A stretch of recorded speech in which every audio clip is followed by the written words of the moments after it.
Bisik, bincang asik administrasi publik. Hai Pups, kembali lagi di Bisik, bincang asik, ayo kita kulik.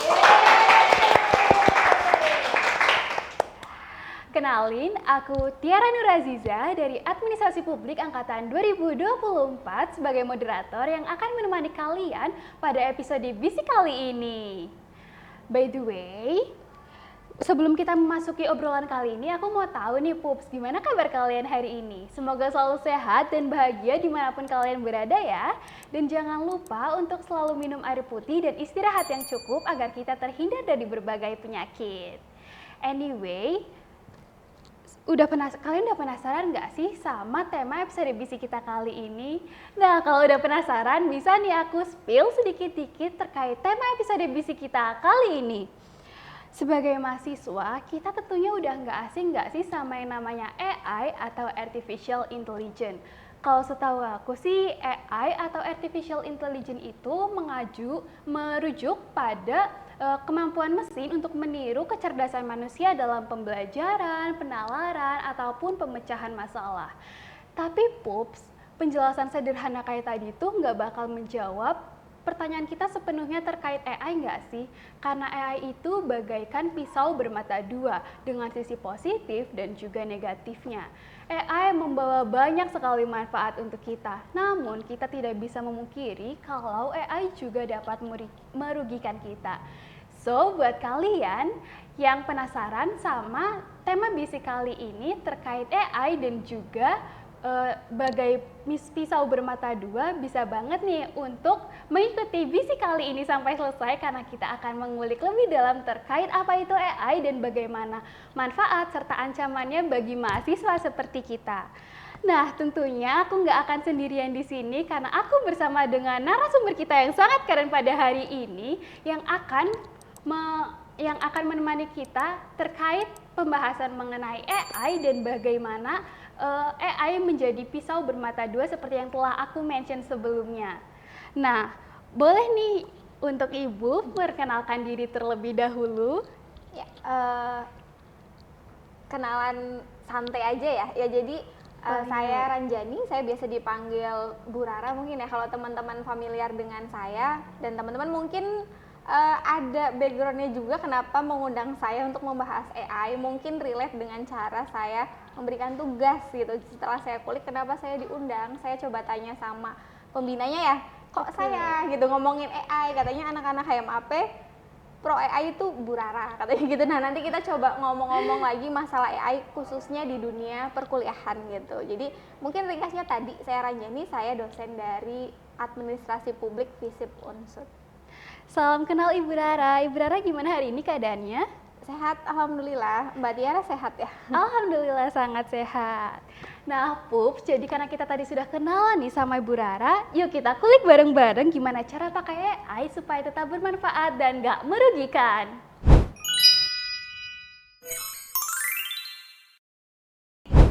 Baik, masuk ke dalam topik pembahasan kita nih. Mungkin kita bisa mulai dari hal yang paling dasar terlebih dahulu ya Ibu. Nah, karena tadi sebelumnya aku sudah sempat mention terkait AI tapi masih secara singkat, mungkin Ibu bisa menjelaskan sebenarnya apa sih AI secara lebih sederhana kepada mahasiswa? AI ya, AI itu kan untuk mahasiswa tuh sudah sangat familiar. Mungkin secara akronim AI itu kan Artificial Intelligence gitu kan, atau mungkin singkatnya dia adalah kecerdasan buatan gitu ya. Jadi AI itu kan teknologi yang dibuat untuk menyerupai manusia gitu ya. Nah, dalam hal ini AI juga dipakai di berbagai sektor, nggak terkecuali dunia pendidikan. Mungkin teman-teman mahasiswa sendiri tuh juga sekarang sangat-sangat familiar dengan AI untuk bisa misalnya nanti membantu mengerjakan tugas, atau bahkan misalnya teman-teman tuh buntu ya, nggak dapat ide untuk bikin skripsi atau apa, kan bisa minta referensi dari AI. Atau mungkin lebih ekstrimnya lagi, AI itu juga bisa dipakai untuk cari daftar pustaka. Padahal mungkin itu nggak ada sebenarnya daftar pustakanya. Nah, itu kan ada baik dan buruknya AI gitu. Kurang lebihnya ringkasnya seperti itu AI. Wah, Pup, setelah mendengar penjelasan dari Bu Rara tadi nih, jadi makin paham gak sih terkait AI secara lebih sederhana.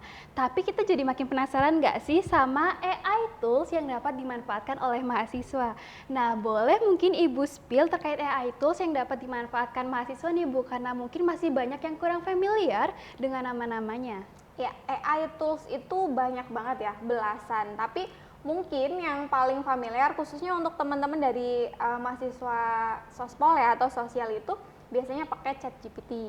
ChatGPT aja juga beragam, ada yang misalnya berbayar, ada yang ya udahlah gratisan aja. Orang kita cuma mau pakai untuk paraphrase atau mungkin hanya untuk membuat latar belakang dan untuk memanjangkan kalimat yang sebelumnya pendek. AI kan bisa di sana, itu untuk ChatGPT. Atau mungkin pakai Quillbolt. Udah pernah pakai Quillbolt? Wah, aku udah pernah Bu, tapi nggak sesering pakai ChatGPT. Kenapa? Kalau boleh tahu. Karena ChatGPT itu lebih familiar sama kita ya, jadi datanya ke ChatGPT lagi Ya, gitu. nah ini menariknya di sini. Kenapa kemudian mahasiswa itu hanya dominan menggunakan ChatGPT aja, padahal AI tools itu juga banyak yang lain. Ada Quillbot, ada kita misalnya mau pakai Grammarly. Kalau Grammarly udah pernah pakai? Oh sudah Bu, tapi masih tidak sesering ChatGPT. Ya.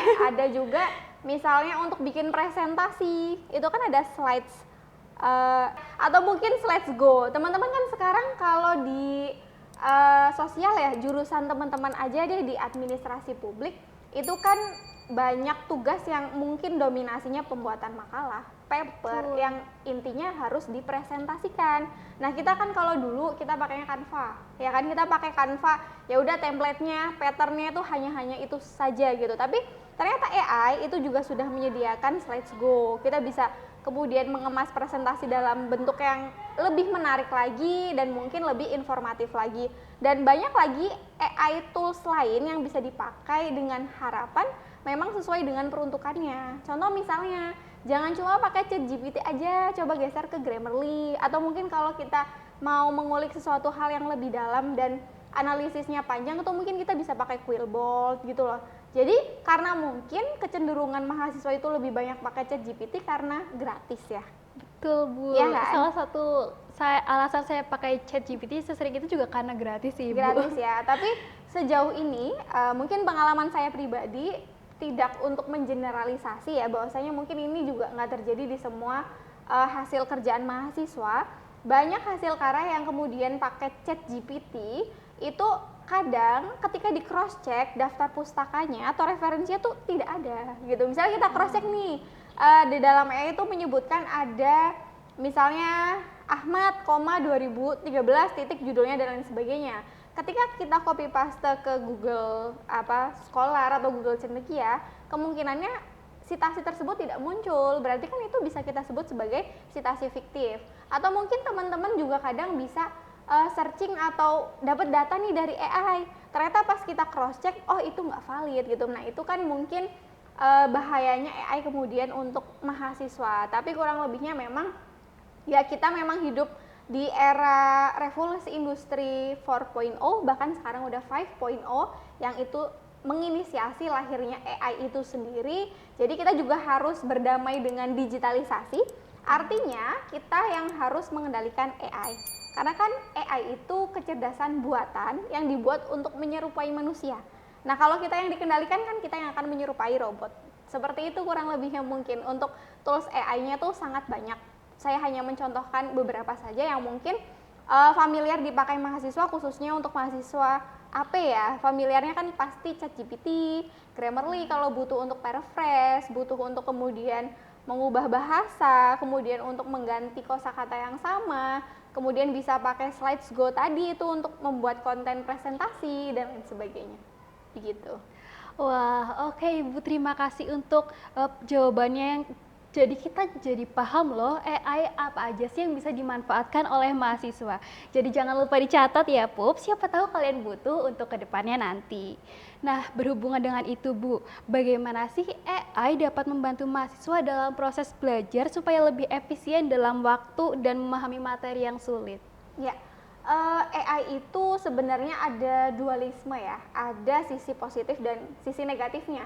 Nah kalau kita bicara masalah manfaat dari AI untuk menunjang proses perkuliahan mahasiswa itu banyak sekali. Contohnya yang pertama misalnya AI ini bisa membantu mahasiswa untuk menginternalisasikan materi gitu, atau mungkin AI juga bisa membantu mahasiswa untuk ya lebih mudah dalam proses perkuliahan, baik mencari ide, mengembangkan ide, atau mungkin justru mencari hal-hal yang memang sebelumnya mahasiswa belum tahu. Tapi selain itu AI juga sebenarnya bisa memudahkan mahasiswa ya searah kan. Jadi cari atau butuh apa aja dalam waktu yang sangat singkat ya akan kemudian dapat jawabannya. Artinya proses belajar mahasiswa ketika menggunakan AI itu kan bisa dikatakan instan, kilat gitu ya, cepat.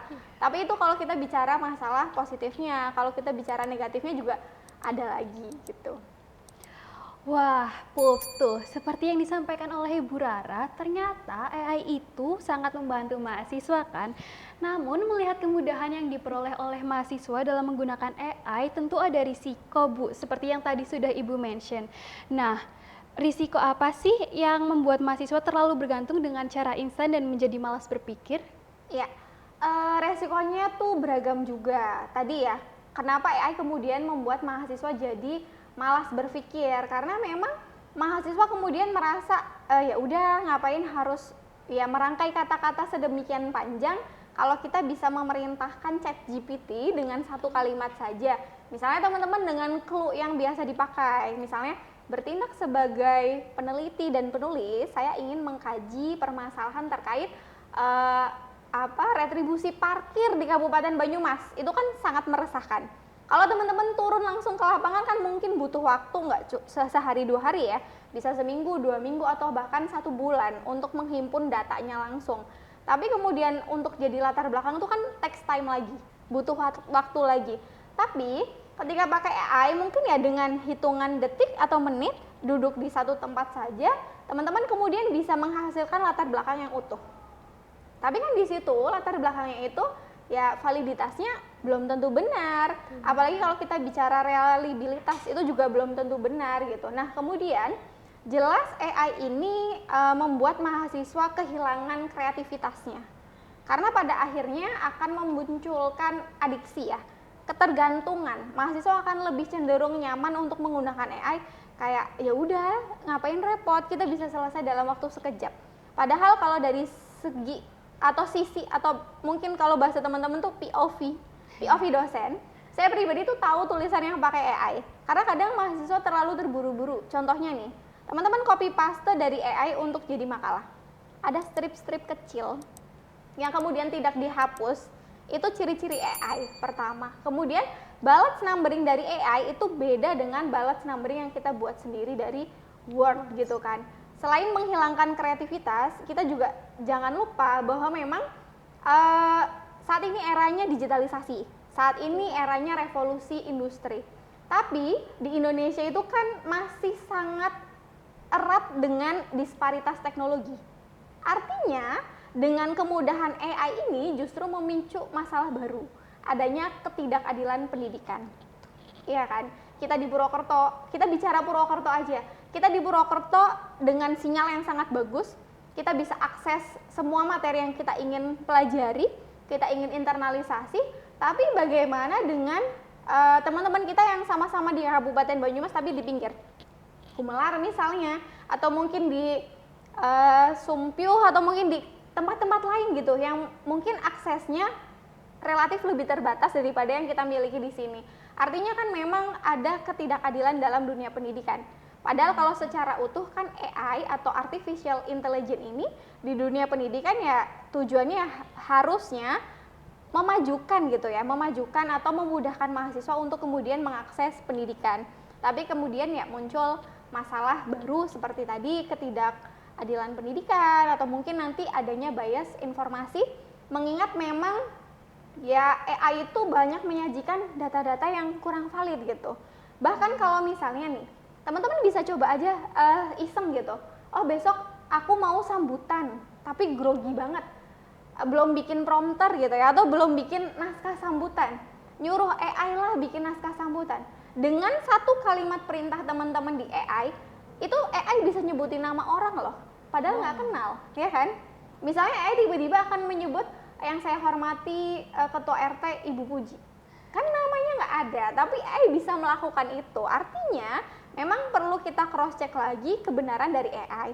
Nah, disitulah trik-trik atau mungkin peran mahasiswa itu atau kita sebagai manusia tuh posisinya di mana? Dalam teknologi ini atau dalam artificial intelligence ini? Gitu. Wow, sangat insightful sekali sama jawabannya Bu Rara.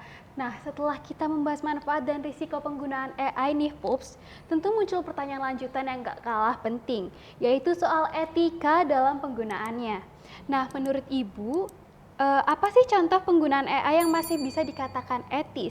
Dan bagaimana cara mahasiswa untuk memanfaatkan AI dengan bijak tanpa mengabaikan nilai-nilai kejujuran dan kemandirian dalam belajar? Iya, kita pakai AI dikatakan etis jelas kalau kita tidak plagiatisme. Pertama itu. Kedua, gimana sih mahasiswa itu bisa menggunakan AI secara bijak gitu ya. Betul. Jadi kita bijak menggunakan AI ya jelas yang pertama satu, bahwasanya memang posisinya adalah kita yang mengendalikan AI, bukan AI yang mengendalikan kita. Artinya contoh misalnya teman-teman butuh untuk membuat suatu esai atau makalah. Nah itu kan kita butuh kerangkanya, dimulai dari judul, abstrak, pendahuluan, bahkan sampai daftar pustaka.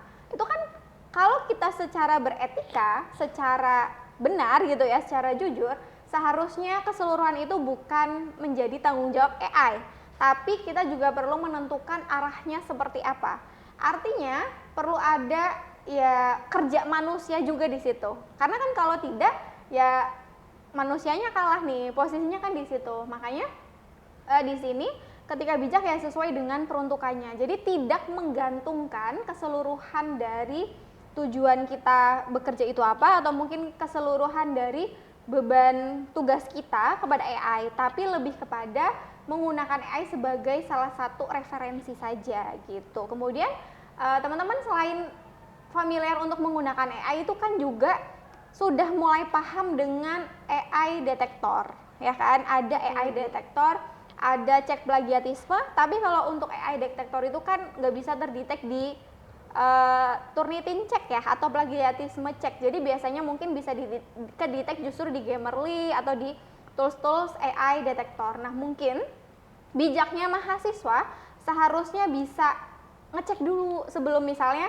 submit tugasnya. Oh ternyata posisi saya di paper ini atau posisiku di paper ini itu berapa persen dari keseluruhan paper. Ketika AI-nya itu 80%, itu kan yang pertama nggak jujur, nggak bijak, dan kemudian dikendalikan AI gitu. Tapi kalau sebaliknya, posisi kita ada di 80%, kemudian AI 20% itu masih make sense. Karena banyak penulis dan peneliti hebat juga yang ya pakai AI. Kita pakai AI itu sekarang, sementara di luar itu udah dari tahun lalu, bahkan mungkin sudah menggema dari zaman COVID-19 karena keterbatasan untuk riset lapangan yang kemudian kan harus dialihkan dengan beberapa tools yang salah satunya adalah dengan AI seperti itu. Wah, oke. Jadi Pups memang diperlukan adanya batasan etis dalam penggunaan AI. Tetapi dari pengamatan Ibu sejauh ini, bagaimana sih sikap mahasiswa terhadap AI? Apakah sudah cukup bijak dalam menggunakannya atau justru masih banyak yang pakai tanpa tahu batasan nih Bu?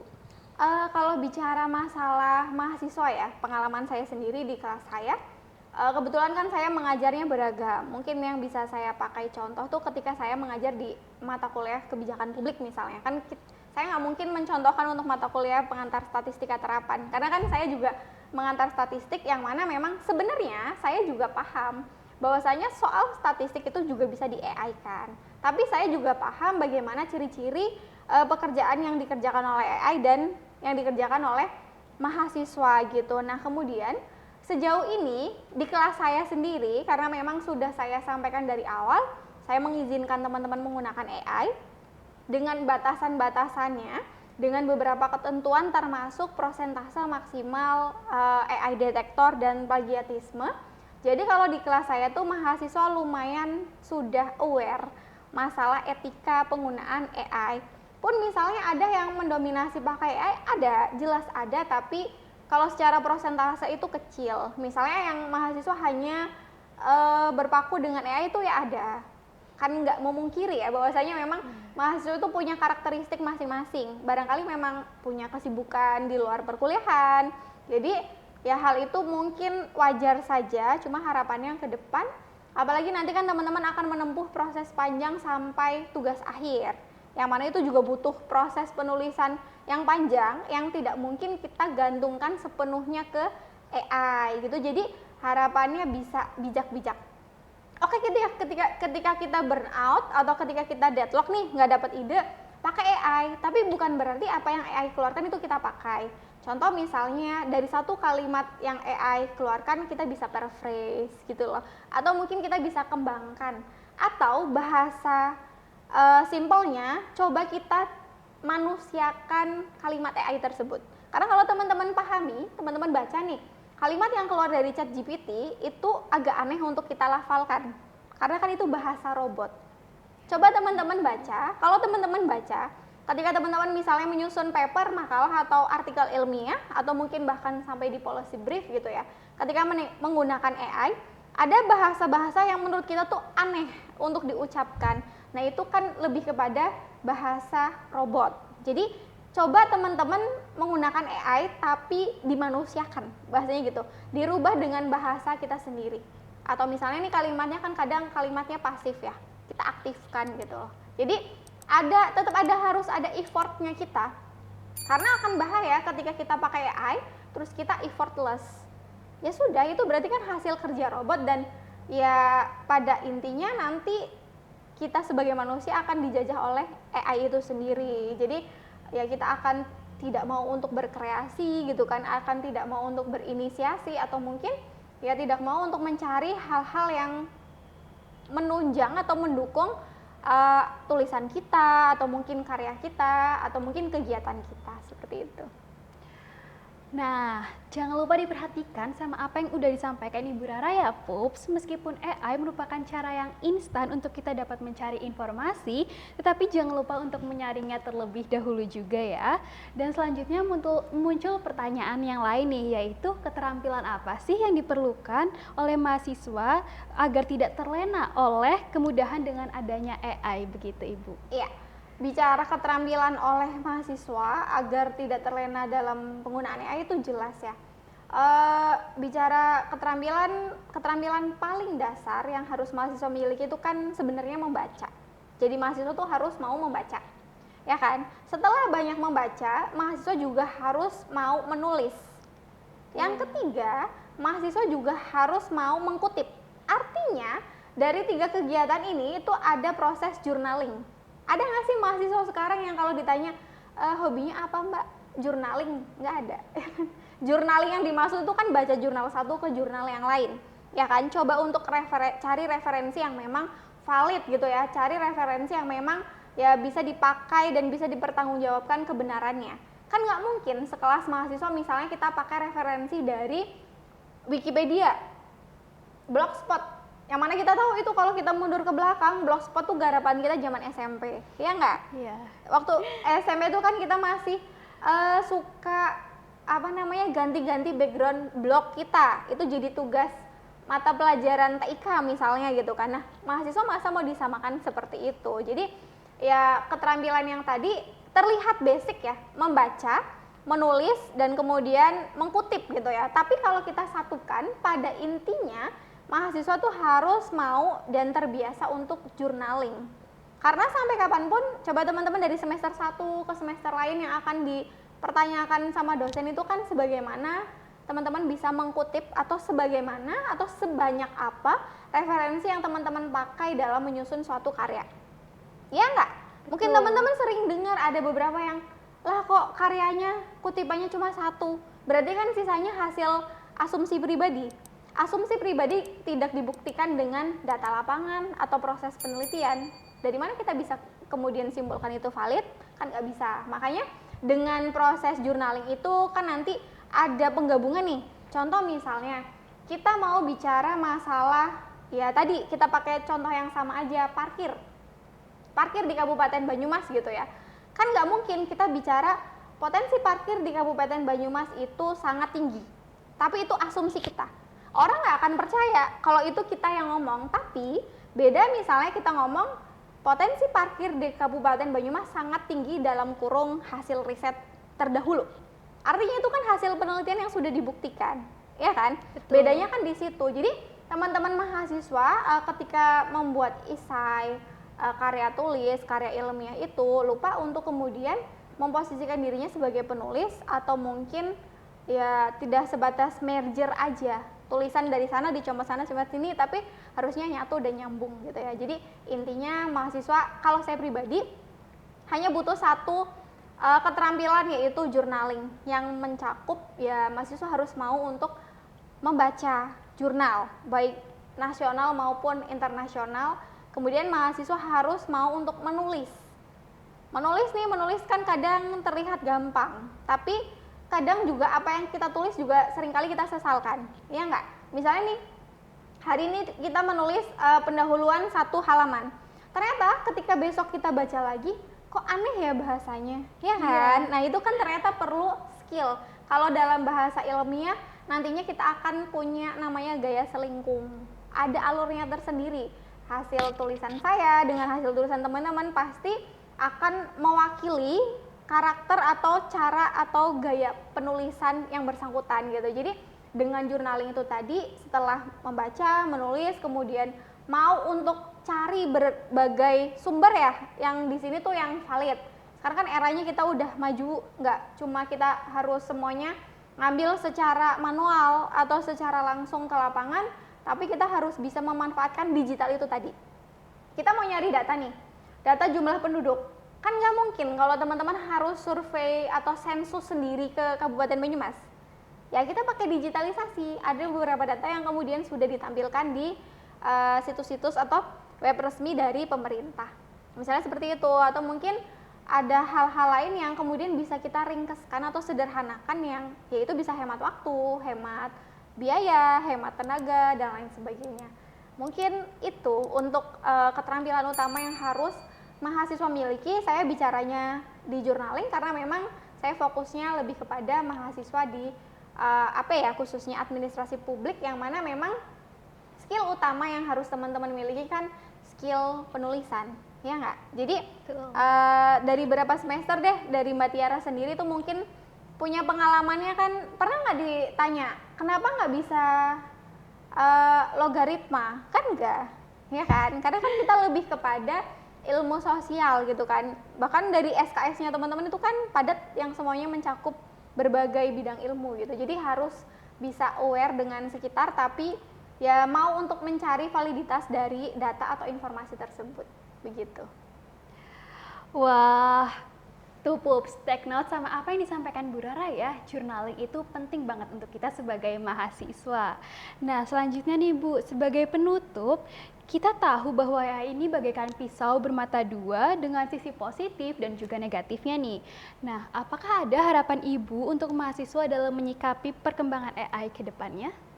Ya, harapannya pasti masih sama ya. Mungkin kalau mahasiswa kelas saya pasti paham bahwasanya memang AI ini silahkan digunakan untuk teman-teman mencari insight baru, teman-teman mencari inspirasi, teman-teman mencari kerangka gitu. Tapi bukan kemudian teman-teman menggantungkan sepenuhnya apa yang seharusnya teman-teman kerjakan, apa yang seharusnya teman-teman kembangkan kepada AI. Artinya ketika dipresentasekan, teman-teman harapannya ya AI itu sudah maksimal di 20% gitu. Artinya teman-teman juga harus mulai aware bahwasanya ketika kita menggunakan AI, kita juga harus mau untuk melakukan AI detektor. Jadi tanpa perintah dari dosen. Artinya dari inisiatif kita sendiri. Dari situ kan kita juga sekaligus untuk eval diri ya.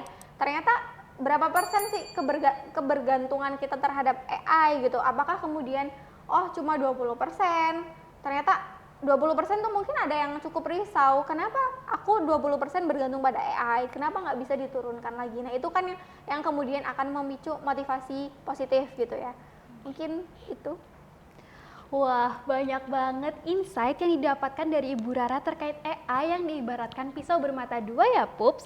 Nah gimana, udah dicatat belum poin-poinnya tadi? Jadi biarpun AI semakin canggih, kita manusianya pun gak kalah bijak dalam penggunaannya ya.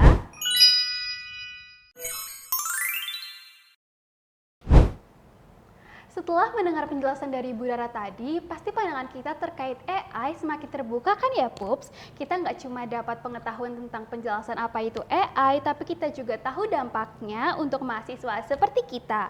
Nah, jadi AI itu nggak sesimpel kita tanya terus dapat jawaban. Karena seperti pada judul episode BC kita kali ini, What do you think about AI? Makanya kita perlu bijak dalam menggunakan AI agar tidak memiliki ketergantungan yang berlebihan terhadap kehadiran AI. Nah, gimana nih Pup? Sangat informatif kan episode BC kita kali ini? Kita dapat banyak insight keren dari narasumber kita yang sangat hebat kali ini, Ibu Rara, dari bagaimana cara kita menyikapi AI dengan secara bijaksana. Nah, tapi sayang sekali nih Pups, kita sudah berada di penghujung podcast. Karena itu, aku ingin mengucapkan terima kasih banyak kepada Ibu Rara yang telah meluangkan waktunya untuk berbagi informasi dan pandangannya terkait AI yang tentunya akan sangat bermanfaat sekali untuk kita. Nah, tidak lupa juga aku mengucapkan terima kasih banyak kepada penonton setia yang telah stay dari awal hingga akhir di episode BC kita kali ini. Aku Tiara Nuraziza, pamit undur diri dan sampai jumpa di Bisik selanjutnya. Bisik, bincang asik, saatnya kita balik. Bye-bye, Bu.